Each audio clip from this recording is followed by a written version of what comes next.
Well, the news of the week is obviously the quotes out of Nashville and everything going on with the Xfinity, Root Sports, Regional Sports Network news surrounding the Mariners. We talked about it a lot on Wednesday. If you have not gone and listened to that episode, you should. We recommend it.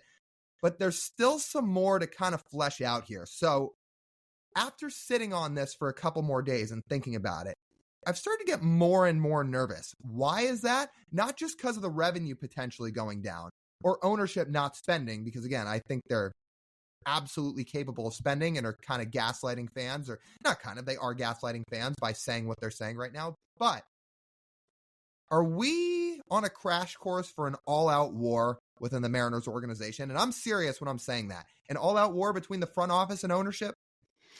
If you think about it, you don't normally see some of the comments come out about budgeting. They're very small, they're very slight. But when you hear Scott Servais say, these are the cards we've been dealt, or Jerry Dipoto saying, oh, 2 weeks in, stuff changed for us. Not like saying there is an issue without saying it. He is definitely saying an issue. These guys are professionals. They are professional talkers. They know how to do it. I don't know if we're quite at that point, because we have seen what a true mutiny looks like, or at least within an organization. We can talk about the fans all we want, but within the actual organization itself, Jerry Dipoto already did this in his career once. Before he was the Mariners general manager, the reason he resigned in Anaheim is because he had no power in the organization. It was Mike Scioscia and Artie Moreno. I can't believe I forgot that. I'm a fucking idiot. And Artie Moreno essentially controlled the roster moves. And Jerry's like, what the hell am I supposed to do? Like, I'm a GM, but I have no power to actually make personnel decisions. So he resigned. Jerry now has full power to make personnel decisions in Seattle. The problem is he does not have full reign to do what he wants, I would imagine, judging that the moves he's made early this offseason regarding the budget. And this has not been the first time the Mariners have pulled back the budget on him after initially saying the budget was going to be higher. They did it after the 2020 season. They did it after the 2021 season. And they also did it after the 2022 season. And as I mentioned on Wednesday's episode, all the way back in 2018, they did it to Jerry in 2018. Instead of wanting to add on to a team that was winning games, they said, nope, you got to go within your budget restraints. You cannot go above this number. And that cost the Mariners a playoff spot. Eventually, Jerry's got to be frustrated with what he's doing. He's getting paid handsomely. He is a president of baseball operations of a Major League Baseball franchise. His paychecks look great. He has a great position. He's doing exactly what he wants to do in his life. Is he entirely happy how it's all playing out, though, and the meddling from up top with how the ownership is structuring his budget and restricting what he can do after he pitched them this idea of, let's rebuild. And once I get all this young talent in there, we can finally spend. And then once that moment comes, they're like, yeah, actually, no, we don't feel like spending. And he hates it. So this might just be the first moment of this. I would pay very close attention to Jerry Dipoto's sentence structuring and his appearances on the radio and just his general tone when talking about his budget and his job and his roster and all these other things.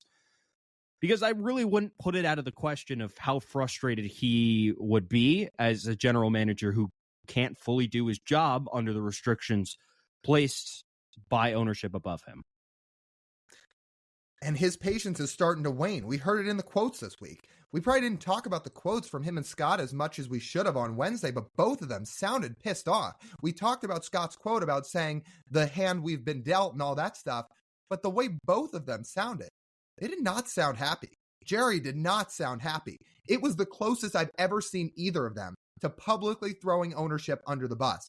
And that signals to us that there is really a lack of patience all of a sudden. There's a frustration building up within that front office, within the baseball ops department, within Scott Servais and maybe his coaching staff as well, that they're doing what they're supposed to be doing. They're holding up their end of the bargain, but there's only so much they can do if they are not granted money to be freed up to make the decisions they want to go and make. They're doing this with one hand tied behind their back. And let's be very clear. Jerry Dipoto is not asking to spend Steve Cohen type of money. I don't even think Jerry Dipoto would choose to spend that type of money. I think he wants to spend. I don't think he feels like it's necessary to spend like Steve Cohen. I think all he is asking this ownership group to do is give me the reins I need. Give me fair reins, like a Major League Baseball team that is competing for a World Series, that makes a lot of money, that's top 10 in attendance. Give me the budget that a team like that, with all these young, exciting players, is supposed to have. And I will take this over the top. I will get you into the playoffs again. I will get you deep into the postseason and to a World Series and win that thing. But I need help. And he's not getting it. He can't win a title by being given $20 million this offseason in a pivotal offseason to try and change this franchise. That is impossible. Who do you think the best GM in baseball is right now, or best president in baseball? President of baseball. Andrew Friedman. Andrew Friedman, Alex Anthopoulos. You want to say Theo Epstein, even though he's not in the role anymore? Those guys couldn't do it with $20 million either. There's people all the time, fire Dipoto. I'm sick of it. He's not perfect. But if you think there's somebody else that would come in here and thrive with that payroll, no way. So again, Jerry's not perfect, but like we said on Wednesday, if you've got issues with the Mariners, I'm going to use this phrase again, climb up the ladder and take it up with ownership. That's who the real enemy is. I'm using another pop culture line here again. Hunger Games. Remember who the real enemy is. It is not Jerry. It is not Hollander. It is not Scott Servais. It's the ownership.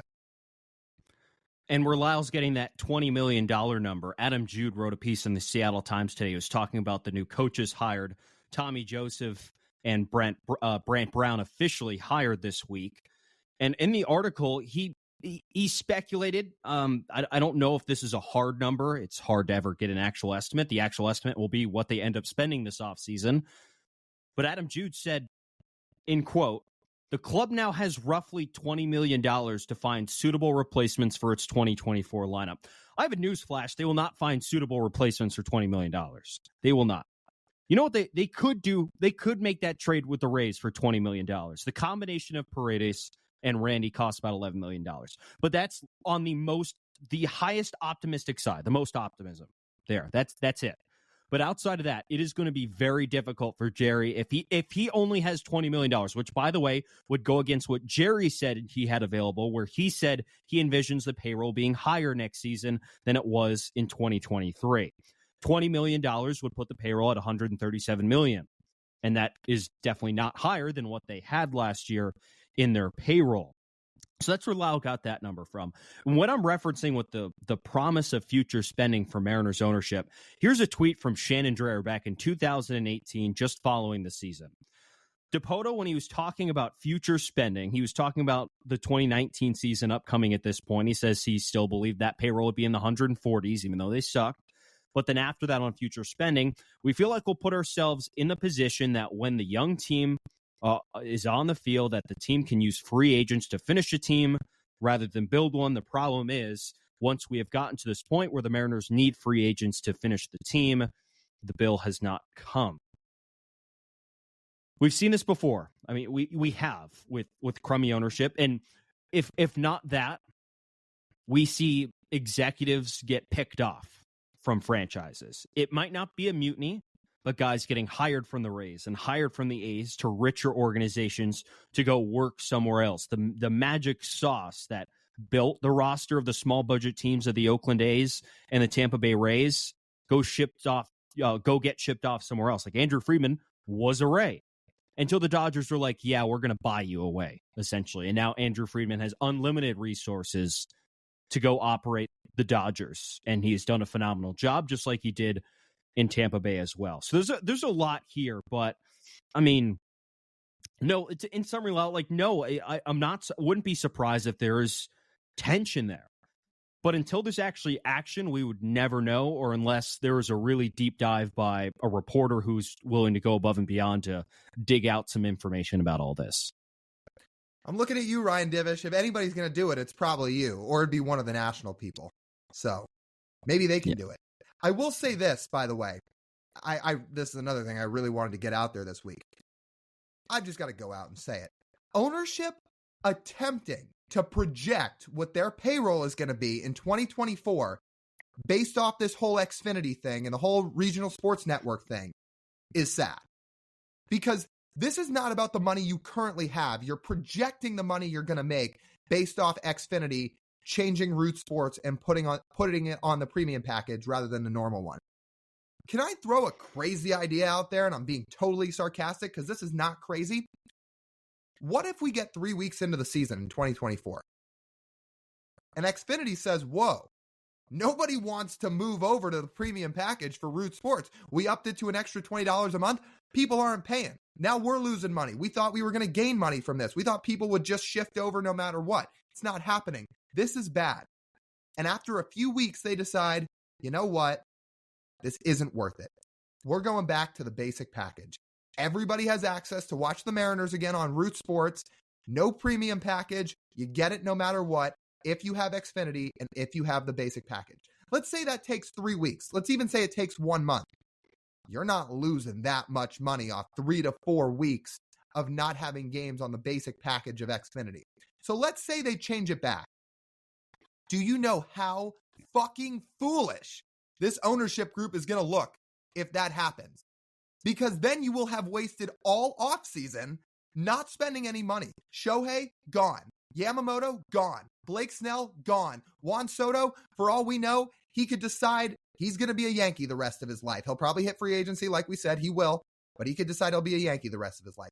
All those guys will be gone. So then what happens? You would have wasted all offseason spending money on nobody just to lose minute and marginal money off the first 3 to 4 weeks of the season. And if that happens, oh, you think ownership looks bad now? Think about how ridiculous they're going to look if that goes down. That was impassioned. Yes, but it's been another passionate show. It's 2 in a row. We were passionate on Wednesday, and between Shohei and between all this stuff again, we're passionate again today. You're right. Okay, so let me jump in here. Let me say a couple things, and I'm gonna push back on what you said a little bit. First of all, Xfinity needs to make money on this too. And I'm like, they ran the numbers on what they assumed they would make moving this up a tier. And I don't think this would be something they would cut or turn back on, 6 months into doing it? That doesn't really seem logical. 6 months in business is not a very long time. That's 2 quarters, 6 months. So after 2 quarters, the losses would have to be astronomical for Xfinity for them to consider moving it back. And remember, this is only one channel. Xfinity deals with hundreds of channels. They are, in fact, a cable company, not just an RSN. They are a cable company. They worry about more than just Root Sports. So, I don't think this would be a decision they would make in just 6 months. That doesn't sound realistic to me. They don't operate just in the interest of the Seattle Mariners. They operate in their own interests to make money. Second, there's, 2 entire sports seasons going on right now, airing on Root Sports that people can't see. Right? And that are on the premium tier that would not be moved down, that the Mariners and Root Sports have invested significant amount of money in. And again, if it's on the premium tier right now, not when opening day comes around, right now, then that revenue's not coming in. I feel like the Mariners have a bigger draw than the Blazers and Kraken here in Seattle. I mean, on Root Sports, yes, you're right. So, but it doesn't matter because they have already paid the Blazers and the Kraken that money for the rights fee. They pay a yearly fee of $30 million ish. I think a little bit more for the Trailblazers. Like, that money's already paid. So they have to make money on that. That's the point. They got to make money from commercials now. It doesn't matter what the ratings, yes, are their issue. Like you say, well, the Mariners get a higher draw. Well, yeah, but they're still paying money for the Blazers and the Kraken because they own the network. These have to be good business investments. If they're not good business investments, then we see the shit they're doing right now. All I'm going to say is, if there was enough pushback on this, where enough people were not switching over to watch the Mariners. Like, this is not going to happen, right? But if they were legit getting 100 views a night because nobody wants to switch over their Xfinity package, they would have to do something about it. That's what I'm getting at. Will it happen for sure? No, that's not what I'm saying. I'm not saying they'll switch it back. I'm not saying everybody's going to boycott. I'm saying if it were to happen, and then if Xfinity actually made the decision to flip it back to the basic package, ownership would look ridiculous, because then they would have wasted all offseason off an idea, which goes back to my original point that I was making Wednesday. I'm saying now is stop letting this whole thing trick you into the idea that ownership can't spend. They have money. They can go spend money. I think you're banking that people, as soon as they move it back to the basic package, will re-sign up for cable, and I think that is flawed thinking. For this age of consumption, like, it's not happening. So people who care about Root Sports enough to watch, right, and to give ratings to Root Sports, they watch Root Sports when it's on the basic package. Once it gets moved to the elite tier package, they're like, okay, I'm done. Xfinity membership canceled. And Xfinity comes back, is like, oh, by the way, we're putting it back on the basic package. And the person who is already subscribed to, I don't know, Fubo or YouTube TV is like, no, I'm good. No, I don't need to sign back up for cable again for you guys to meddle in channels and all this stuff. No, I'm good. Too expensive. Don't want to worry about it. I like what I have right now. Like, you'd have to buy back. You would have to sell back your own fan base to purchase your product after the product you already have. Like, you'd already be operating at a loss of fans for this subject. Like, I just can't. You can't just assume like the stream of people will immediately come running back to Xfinity and start paying these cable fees again to Root Sports, which again is the root of how they make money on this channel. They pay the $8-10 a month directly to Root Sports to watch the channel. But that's no promise that would happen. No, it's not. I guess I was thinking about the idea of all these people that already have Xfinity. They hear the option of, hey, are you going to switch to the premium package so you can watch the Mariners? And they'd say, no, I'm going to stick with my basic package. I'm not upgrading to watch the Mariners. And then as a result, if enough people did that, they bring it down. But maybe you're right. Maybe people would just change TV providers, and maybe they go to Fubo, or maybe they go to YouTube TV, and then the Mariners are running into the same problem that we're talking about here. But that's more what I was thinking about is if nobody switches their plan over. We got to move on here, but like one last point. Like, people don't watch that much on cable anymore. That's why it's going defunct. The main consumption of cable is cable news and cable sports. Pretty much. Like, that's it. If you're not watching cable sports, aka most people who really care about this watch the Mariners, and once the Mariners are gone from their sports package, they're like, well, I can get ESPN Plus for cheaper and watch all my ESPN channels without an issue. I can get YouTube TV and have watch the NFL, the NBA, etc. without any issue.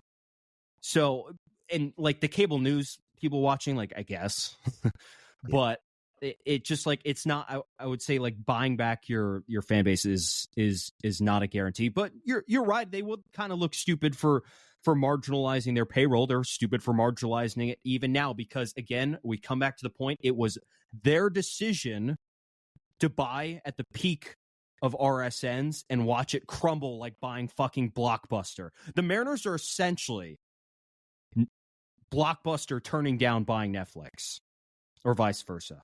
Like, essentially, that's what it is. Or if you just want to switch it around, the Mariners are essentially an investor who invested a shit ton of money in Blockbuster in 2008. There you go. And you know what? Like, again, I can't stress this enough. Even with the TV stuff, they've made money in so much of it other places. So stop tricking people into thinking you don't have money.